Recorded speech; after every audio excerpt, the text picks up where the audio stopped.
The light above me was blinding, a harsh white glare that pressed against my eyelids even when I tried to close them. The cold metal of the operating table seeped into my bones, and every beep of the monitor struck like a hammer against my chest.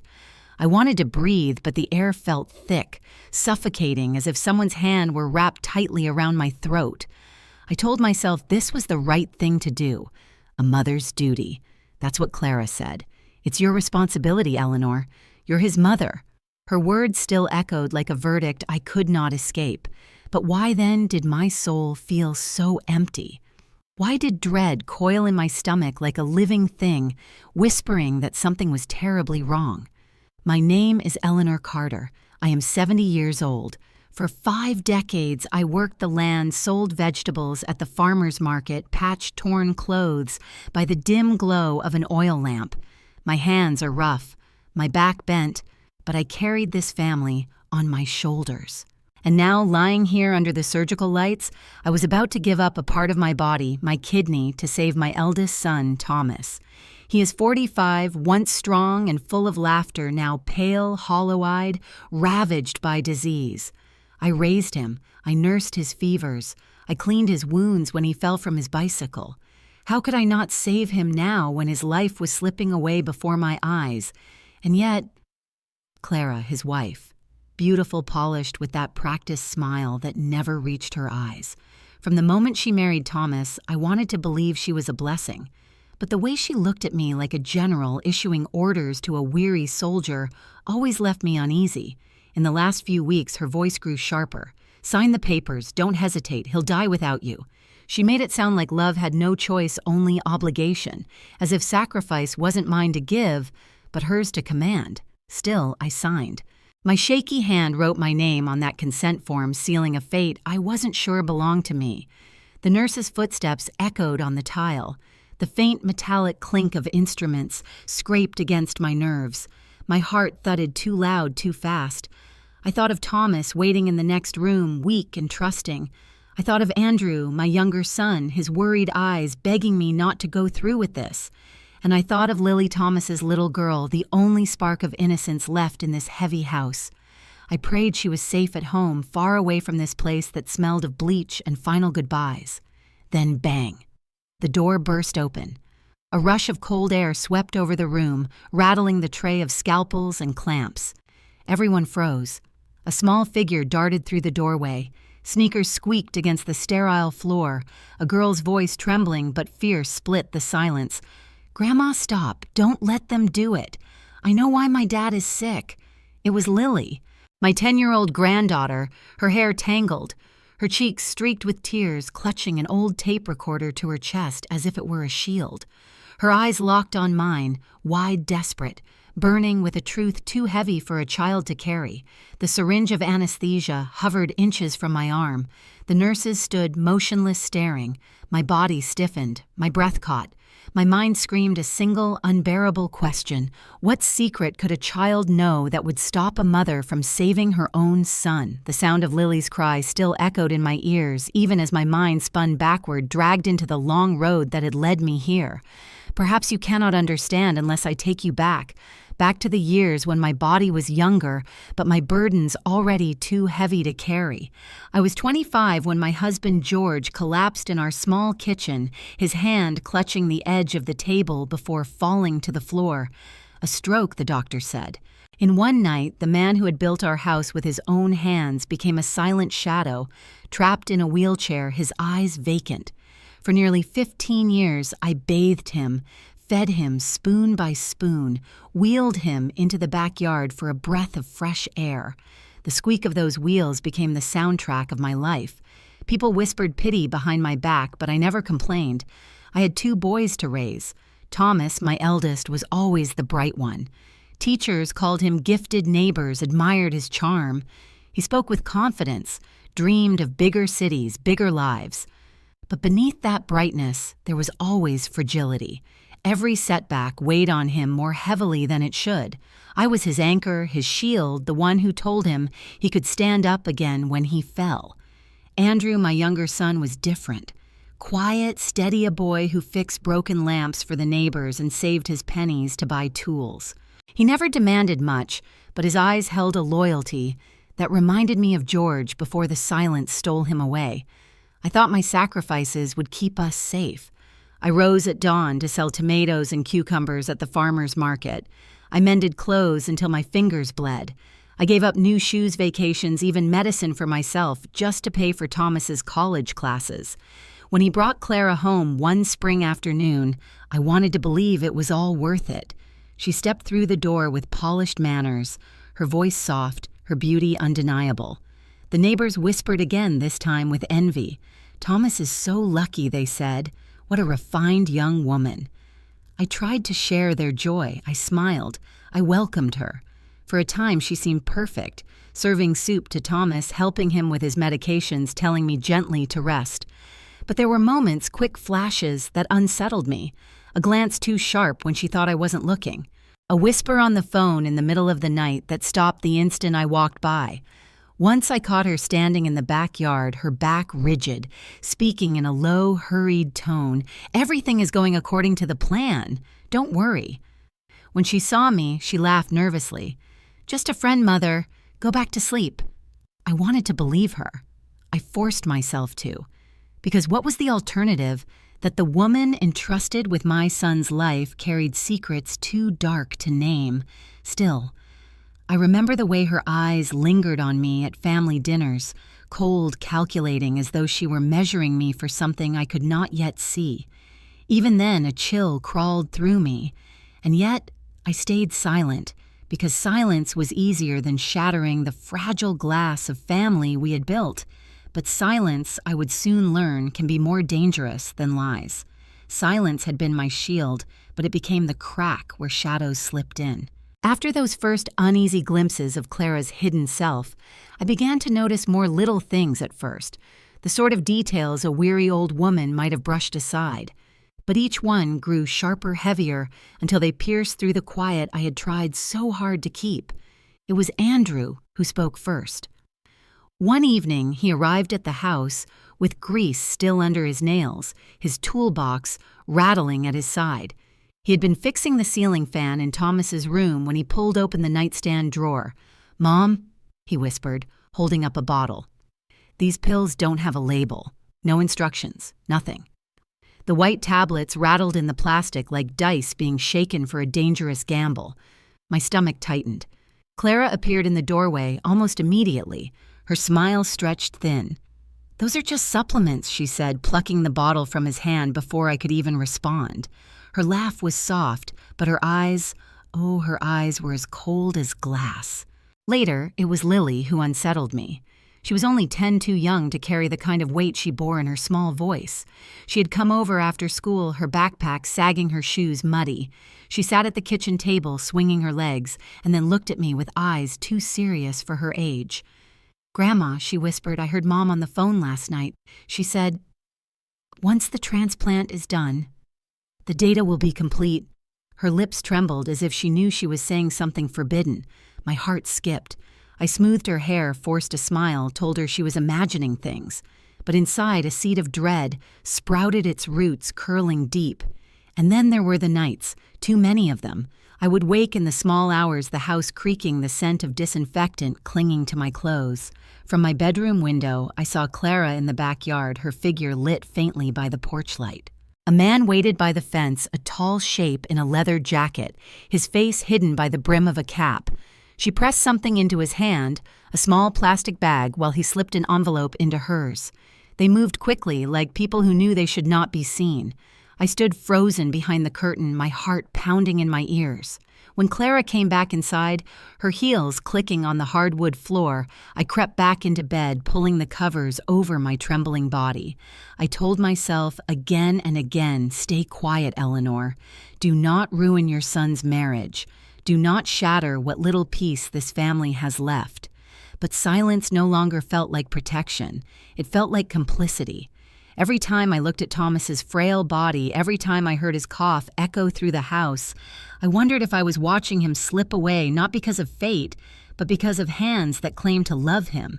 Still, I kept my lips sealed, for love of my son, for fear of the truth, for the hope, however faint, that I was wrong. But deep down, I knew I was not. Silence can rot a soul. Mine was already splintering when the knock came at my door one gray afternoon. Not a polite tap, but the kind that announces invasion. I opened it to find Clara not alone but flanked by her parents, Richard in his stiff old suit, his jaw clenched with authority, and Martha in her crimson coat, her lips pursed like she was about to deliver a sermon. They didn't wait to be invited in. They simply walked past me, their coats brushing my arm as though I were no more than the servant who opened the door. We sat in the living room under the yellow glow of my old lamp.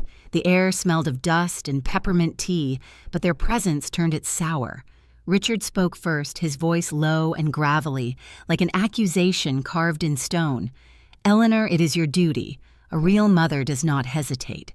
If you refuse, what will people say that you chose pride over your own son's life?" Martha chimed in, her words sharper than the edge of a blade. "Neighbors will whisper that you are heartless, that you let Thomas die when you could have saved him. Do you want that shame clinging to your name?" Their words rained down on me like stones. Clara sat beside them, silent at first, her arms folded, her eyes fixed on me with that cold command I had come to fear. Then finally she leaned forward, her voice a soft whisper laced with venom. "Sign it, Mother. End this hesitation. You know there's no one else." My hands trembled. My chest ached. I thought of Thomas, his weak smile, the trust in his fading eyes. The shame of refusing pressed harder than any weight I had ever carried. And so with tears blurring the ink, I signed. My name sprawled across the page, jagged and broken, as if my very soul resisted even as my hand obeyed. The silence afterward was unbearable. Andrew burst through the doorway, his boots muddy, his face red with fury. "Mom, no!" he shouted, slamming his fist on the table so hard the teacups rattled. "Can't you see they're cornering you? You're walking straight into their trap." Clara shot him a look of pure disdain. Richard rose to his feet, towering, his voice booming. "Quiet, boy. You don't understand sacrifice." Martha sniffed, muttering, "Such disrespect. No wonder you never amounted to much." Andrew's chest heaved, but his voice cracked as he turned to me. "Please, Mom, think. Don't let them take you like this." But my lips would not move. My body felt like stone. I had already signed. My silence was my confession. That night, when the house finally emptied, I sat alone at the wooden table George had once built. The oil lamp flickered, casting shadows that danced like ghosts across the wall. With trembling hands, I wrote my will. I left the weathered farmhouse, the rocking chair by the porch, the quilt stitched by my grandmother, all to Andrew and little Lily. I folded the paper and slid it into the bottom of an old wooden box where I kept my wedding ring and faded photographs. Outside, the wind howled. Inside, I wept. And for the first time, I wondered if I was preparing not to save a life, but to surrender my own. The night I wrote my will felt like a funeral. But the true burial came the next morning when they wheeled me into the hospital. The air smelled of bleach and fear. My palms were slick with sweat, though the room was so cold that my breath turned to mist. Nurses moved briskly, their faces hidden behind masks, their voices clipped and professional. To them, I was just another patient. To me, this was the march toward my own undoing. They strapped me onto the narrow table, metal cold against my back. The harsh fluorescent lights glared down, unforgiving, turning my skin into something pale and fragile. I could hear the steady beep-beep of the monitor, each sound like a countdown to silence. I tried to steady my breathing, but my chest rose and fell, too quickly betraying the storm inside me. Through the glass panel stood Clara, arms folded, chin lifted, eyes sharp as a blade. She didn't need to speak. Her gaze screamed the command, "Do it! Don't hesitate!" Behind her, I thought I saw her mother's crimson coat, a flash of color in a world gone sterile white. I closed my eyes, wishing to shut them out, but even in darkness, their presence pressed against me. The nurse held up a syringe, the clear liquid glinting beneath the surgical lamp. My heart pounded so hard it felt like it might leap from my chest. I thought of Thomas in the next room, gaunt and broken, waiting for my sacrifice. I thought of Andrew, his fists clenched, his voice begging me not to sign. And I thought of Lily, my little granddaughter, her innocent eyes wide with secrets. She should never have known. Where was she now? Did she even understand how close I was to disappearing from her life forever? The mask hovered over my face. The nurse whispered for me to relax, but I couldn't. My body stiffened, my fingers curled into fists. A wave of panic surged through me, heavier than any burden I had carried in 70 years. Was this how it ended? Not with dignity, not with peace, but with silence, bought by other people's lies. Then suddenly the door slammed open. The sound cracked through the sterile room like a gunshot. A gust of cold air rushed in, rattling the trays of instruments. Nurses froze their hands suspended mid-air. I forced my eyes open, my vision blurred by fear and the sting of tears. And there she was, Lily, my 10-year-old granddaughter, her sneakers squeaking against the tile, her school uniform wrinkled, hair disheveled, cheeks flushed with tears and courage. She clutched an old tape recorder tight to her chest as if it were armor against the world. Her voice high and trembling, but piercing through the silence, rang out, "Grandma, stop. Don't let them do it. I know why my dad is sick." The entire room fell into a hush so deep I could hear the hum of the lights, the faint clatter of a dropped instrument, echoing like thunder. My body went rigid. The syringe hovered inches from my arm.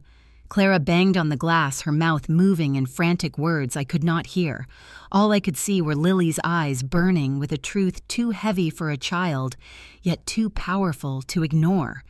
The room was paralyzed by Lily's cry, her small voice cutting through the hum of machines like a blade. My breath caught in my throat. The nurse still hovered with the syringe frozen mid-motion. Clara pounded on the glass, her mouth moving in frantic denials, but no sound could drown out what came next. Lily's hands shook as she fumbled with the tape recorder, clutched to her chest. For a moment, I feared she was too frightened to continue. But then, click. A burst of static filled the silence, and out of the tiny speaker spilled a voice I knew all too well. Clara's. "Once the transplant is complete, the data will be perfect. Don't worry, Mother, that old woman will not dare to refuse. She knows her place." The words stabbed through me like knives. I felt the air leave my lungs as if someone had pulled the ground out from beneath the table. Gasps rippled through the room. The surgical staff looked at each other in disbelief. Behind the glass, Martha's face went white, her lips trembling. Clara's fists slammed against the pane as she screamed, though her words could not pierce the barrier. And then another crash. The door burst open once more and Andrew stormed in his boots, still streaked with oil from work, his chest heaving. In his hand, he held a stack of photographs. He strode past the startled nurse, thrusting the images toward Dr. Harris, the chief surgeon. "Look," Andrew shouted, his voice raw with fury. "This is her! Clara!" In the hospital parking lot, passing unmarked bags to a man in a leather jacket. And here, an envelope in return. Tell me if that looks like love or a deal made in shadows. The pictures were grainy but damning. Clara's figure under the street lamp, her hand stretched out the unmistakable exchange. Richard's voice thundered from behind the glass, his composure cracking. He leaned toward Dr. Harris, his hand slipping something across the counter, an envelope thick with cash. "Continue with the operation," he hissed. "We'll handle the rest." The words sent a chill through every person in the room. The nurse nearest me gasped. Another dropped a tray, instruments clattering against the tile. My heart raced so fast I thought it might burst. But it was Dr. Harris who moved. He stepped forward, his eyes blazing, his voice cutting through the chaos like a scalpel. "Enough." He raised the photos in one hand, the tape recorder in the other. "This is no longer a surgery. This is a crime scene." Silence fell heavier than before. My body trembled on the table, my tears spilling freely now. Relief and horror warred inside me. Relief that I might not lose my life here. Horror at the truth I had refused to see until it screamed in my face. Lily stood by my side, clutching my arm, her little fingers warm and fierce. Andrew's chest heaved, his eyes burning with the fire of vindication, and for the first time Clara's mask cracked. Her mouth twisted, her eyes darting in panic as the truth clawed its way into the light. Dr. Harris's words, "This is a crime scene," hung in the sterile air like thunder. For a heartbeat, no one moved. Then Clara's voice shattered the silence. She slammed her palm against the glass. Her face twisted, her eyes wild. "It's lies, all of it. That girl is just a child." Andrew filled her head with stories. Her scream pierced through the barrier, shrill and desperate. But her panic betrayed her. I could see it the way her lips trembled, the way her fists clenched as if trying to hold the crumbling mask of innocence in place.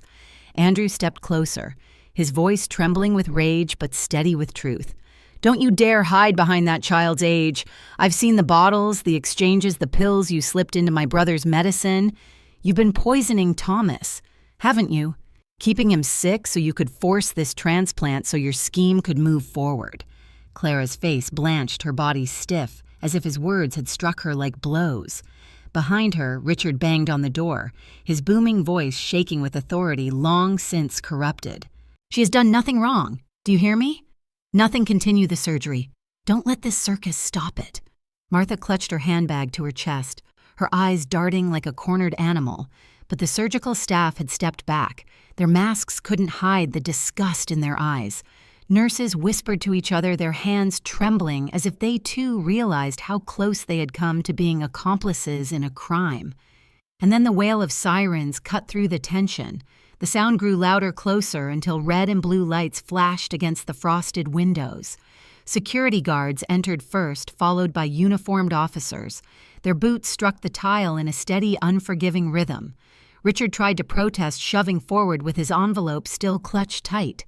"This is a misunderstanding. We can settle this privately," but the officer's voice was flat cold. "Step back, sir. Keep your hands where we can see them." Clara fought like a trapped animal when they seized her wrists. "No, you don't understand. I was helping him. I was saving him." Her words turned to a scream as the cuffs clicked around her wrists.